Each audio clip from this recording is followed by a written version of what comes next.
السلام علیکم ورحمۃ اللہ وبرکاتہ۔ حمزہ بھائی، آپ نے مجھ سے بار بار دلیپ کمار صاحب کے تعلق سے، جن کا اصل نام یوسف خان تھا، ان کے تعلق سے پوچھا کہ آج ان کی وفات ہو گئی، انتقال ہو گیا۔ انا للہ و انا الیہ راجعون۔ اللہ تعالیٰ ان کی مغفرت فرمائے، ان کے نیک اور اچھے کاموں کو اللہ قبول فرمائے اور خطاؤں سے درگزر فرمائے۔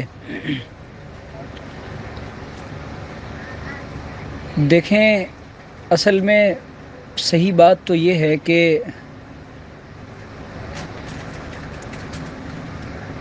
مرنے والے کی برائیاں نہیں بیان کرنی چاہیے۔ کئی روایات ہیں اس سلسلے میں، اذکروا محاسن موتاکم وکفوا عن مساویہم، اور دوسری جگہ ہے کہ لا تذکروا موتاکم الا بالخیر، اور ایک جگہ اذکروا موتاکم بالخیر۔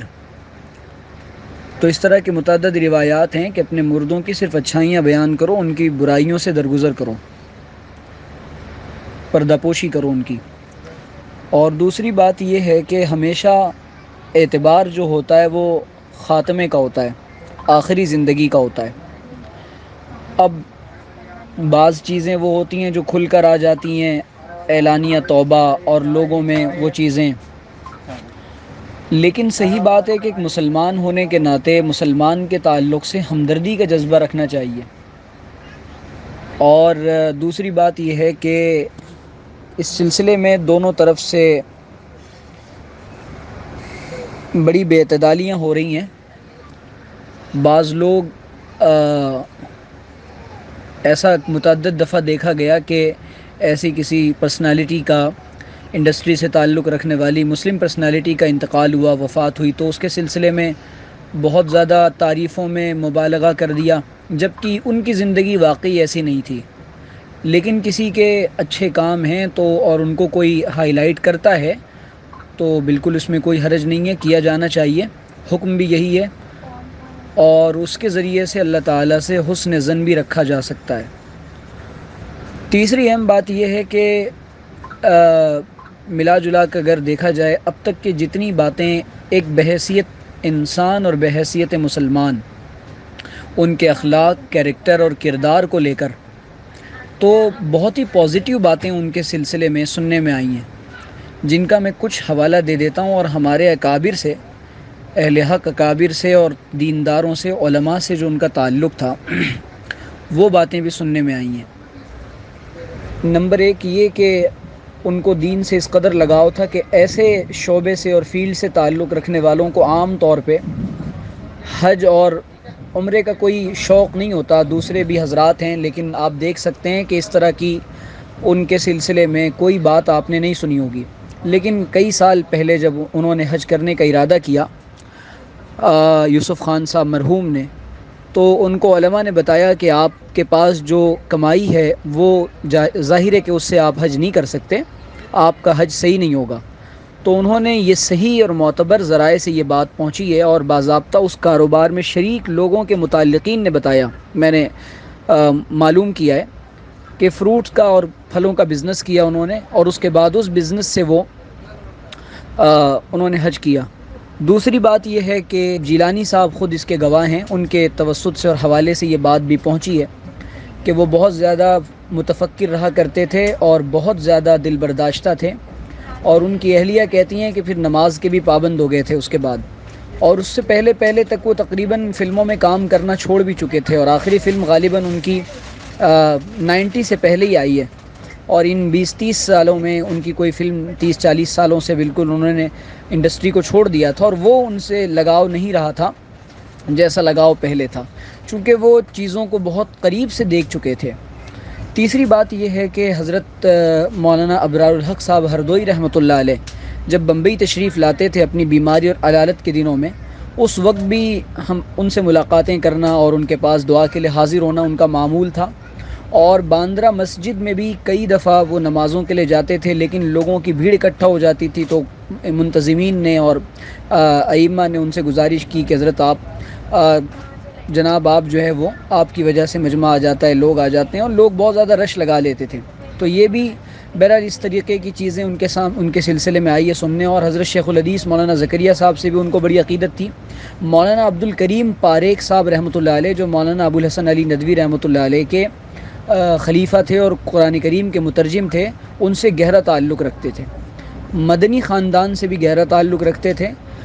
تو بہرحال یہ ان کی پازیٹیو باتیں ہیں جس سے معلوم ہوتا ہے کہ, اور ان کے جو کاسٹیوم ڈیزائنر تھے انہوں نے بتایا کہ دینداروں سے, نماز پڑھنے والوں سے بہت زیادہ وہ محبت کرتے تھے, اور اپنی اس کمائی کو جو انہوں نے انڈسٹری کے ذریعے سے کمایا ان پر خرچ نہیں کرتے تھے, بلکہ جو ان کے حلال ذرائع تھے وہ ان ذرائع سے وہ فی سبیل اللہ خرچ کیا کرتے تھے. اور جو مسجد کا واقعہ پیش آیا تھا اس میں بھی کیس کے دوران انہوں نے بڑی معاونت کی تھی, بڑا تعاون کیا تھا, اور اہل علم سے ان کو بڑی محبت تھی. تو اس اعتبار سے بلکہ حج کے موقع پر ایک صاحب نے واقعہ سنایا کہ جو راجستھان کے مشہور حاجی صاحب تھے وہ بھی حج کے دوران وہی موجود تھے, اور یوسف خان صاحب مرحوم بھی موجود تھے. تو حج کے دوران جب غالباً 15 یا 20 سال پہلے انہوں نے حج کیا تھا,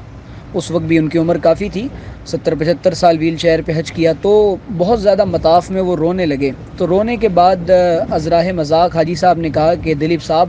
یہ وہی رونا تو نہیں ہے جو مغل اعظم میں آپ نے سلیم نے انارکلی کے لیے جو رویا تھا؟ تو کہنے لگے کہ بھائی اسی رونے پہ رو رہا ہوں,